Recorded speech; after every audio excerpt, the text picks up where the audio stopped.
Okay, so it's the rate of change. Curvature is the rate of change of direction with respect to arc length, which should make sense, right? Rate of change of direction, like how much. So what would that? So what vector would we be talking about? How much what vector changes?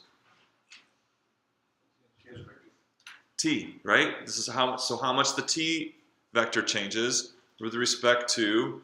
So what would arc length be? What would arc length be? Of all the vectors we've worked on so far, how would you define arc length?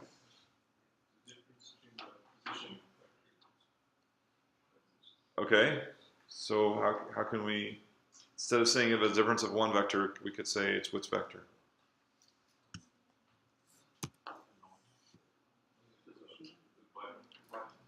No? One we haven't talked about yet today, but we have talked about. No, it's the only one we haven't said no. So arc length would have to do with how much arc is drawn out per t. What would that be? That's the rate of change. So that's derivative, right? That's the magnitude of the derivative. So this is t prime per r prime, but it's always a positive. Curvature is always a positive value. Okay, it's always a positive value. So how much t changes? That'd be the derivative of t per how much curve is marked off, which would be the absolute value of the rate of change function.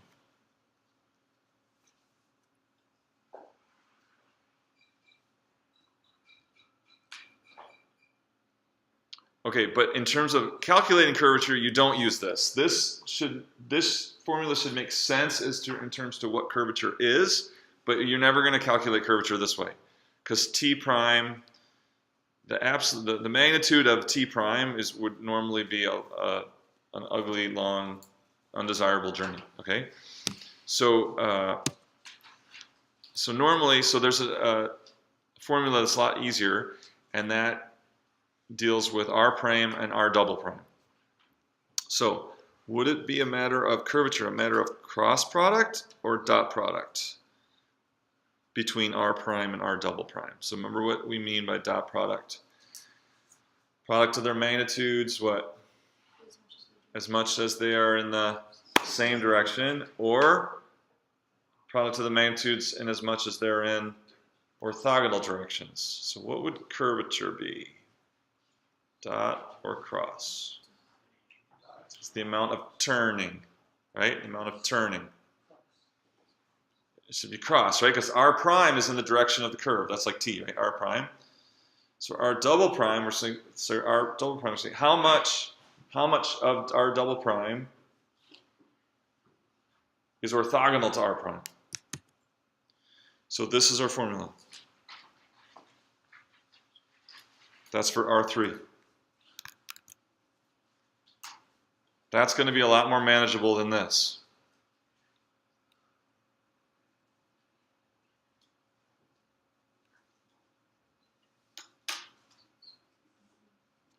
And what is this curvature? Is it a vector function, a scalar, or a scalar function? Is it a vector, a single vector, a vector function, a single scalar, or a scalar function?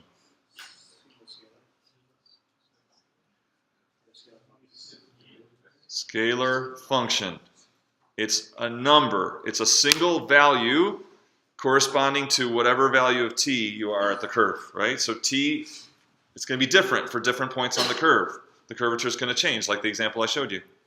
So it's going to be a function of t, but it's not a vector, it's just a number, right? The smaller the number, the straighter the curve is. The higher the number, the more twisting the curve is at that moment. So this is a scalar function, right? A scalar function. Okay, in R2, there's still a simpler formula. So if y is a function of x, there's this formula for R2. Again, it's a scalar function.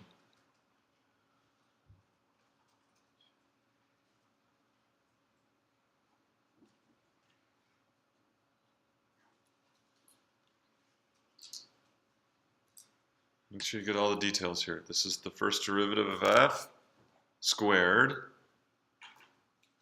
Add 1. Take the absolute value of that to the 3/2 power. This is the second derivative. Takes the absolute value of that. So this should be k of x.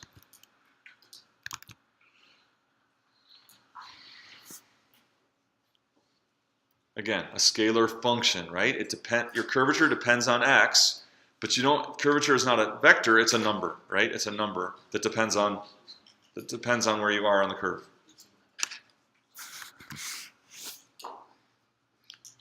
Okay, so this is the idea of curvature. Should make sense. This is how you calculate it in R3. This is how you calculate it in R2, if y is a function of x. All right, so find the curvature of a circle with radius a. Curvature of a circle with radius a. How would we find the curvature of a circle with radius a? What are we going to do?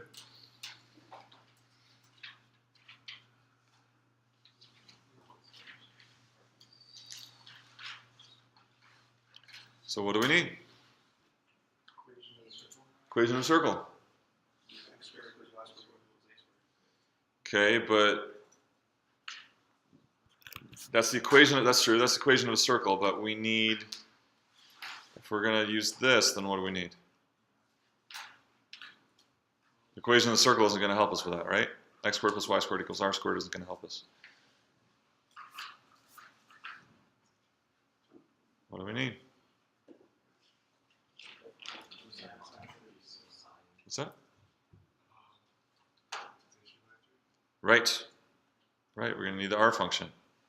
And if it's a circle with radius a, Jensen, you know what that is?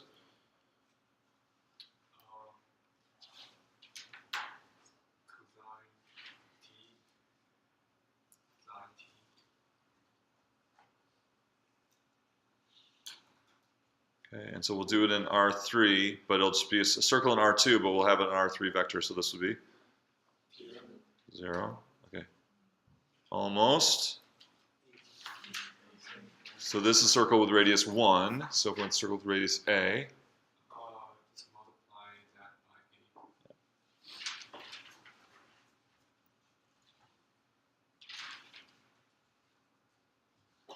Okay, and so then what do we need? So now we're just going to follow our nose here, right? We just follow exactly what it says. What's r prime of t? We're going to do the cross product of r prime and r double prime. So we can just do our determinant, right? What's r prime? Negative a sine t. A cosine t. 0. Second derivative.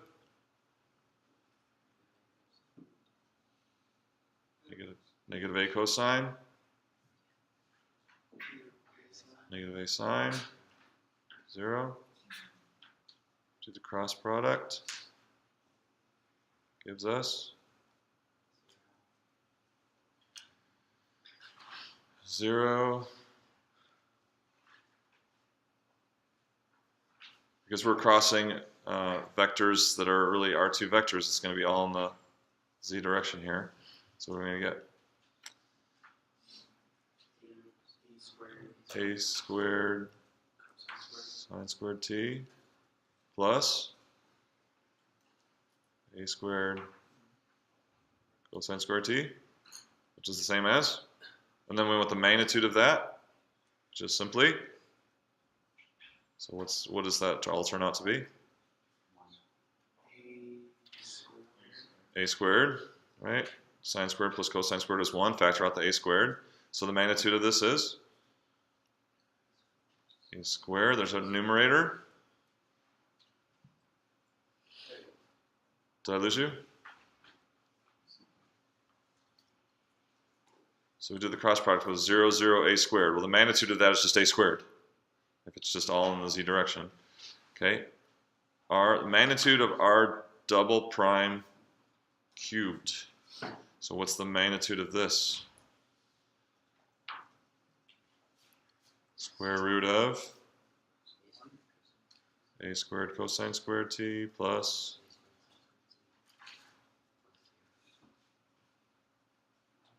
equals a. and then we're going to cube it. So now k of t is going to be a squared over a cubed equals 1 over a. So what's the curve? Does this make sense? The curvature of a circle with radius a. What did we say? If the radius gets bigger, the curvature gets smaller. If the radius gets smaller, the curvature gets bigger. That's the simplest version of that, right? That's the very simplest version of an inverse relationship. 1 over.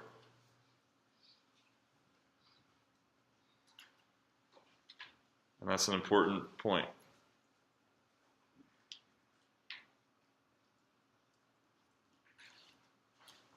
So here I was working on the numerator. I was getting the magnitude of the cross product. The magnitude of the cross product was a squared. Here I was working on the denominator. I was doing the magnitude of the second derivative, this right here.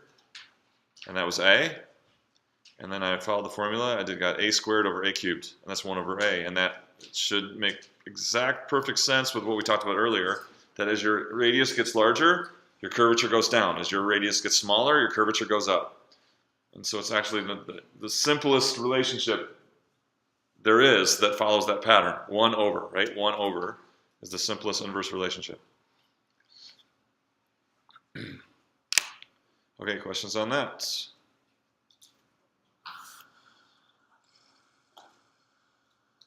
Questions on the derivation? Do you follow all that? Okay.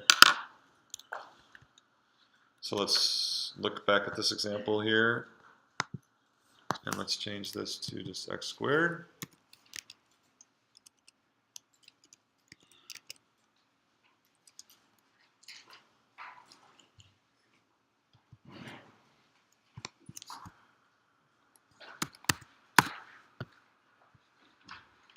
Okay, so here's the osculating circle. So this is y equals x squared. And this is the oscillating circle at 1, 1.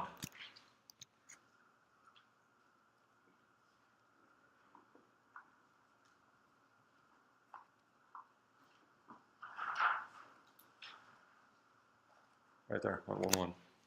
So can you find the equation of that circle?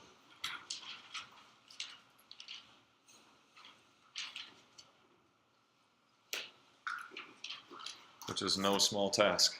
That takes a lot of tools we've built so far to do that.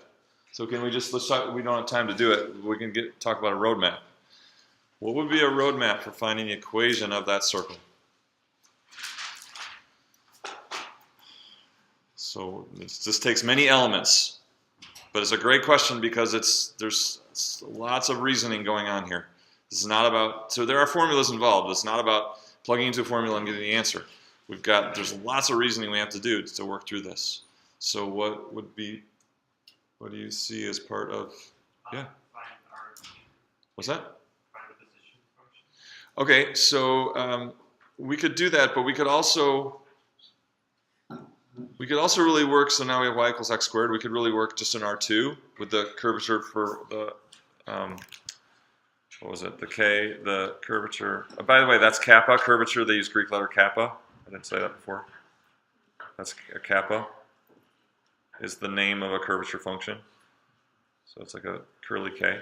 All right, and so we could use the R2 version for that. So what's it going to take to find the equation of the circle? Or what's one thing it's going to take? What's that? The tangent. The tangent line at 1, 1. Is that going to help? So if we had the tangent vector, maybe? So that'd be t of 1. Okay?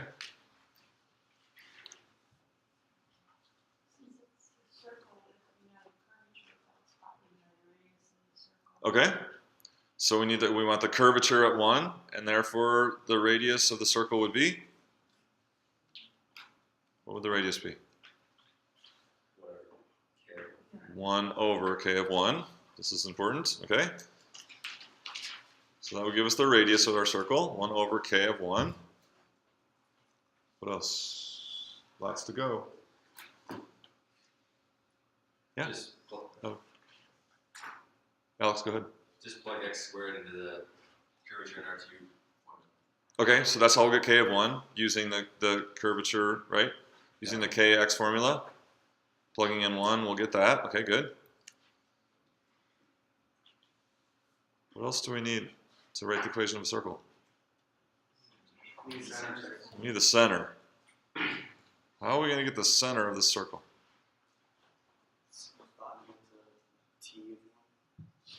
Orthogonal to t of 1. What's that? What's that? Normal vector, right? So what if we had n of 1? Would that be helpful? Yeah. What we want to get is n of 1. And we can get n of 1 by from t of 1, right? If we know what t of 1 is, then we can get n of 1. And if we know the radius, how are we going to get the center? So we got n of 1, we got the radius, and we got the center.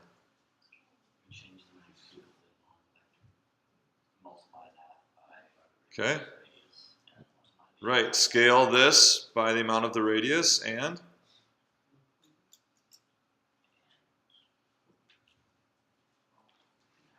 will that be the center?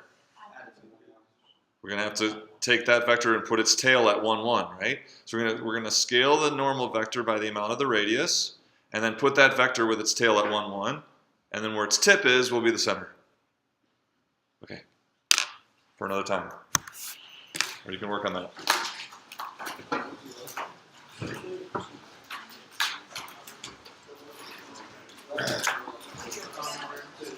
Oh, the web work is due at 5 today. So if you want to come to office hours or email me a question, that web work's due at 5. The one that was due today.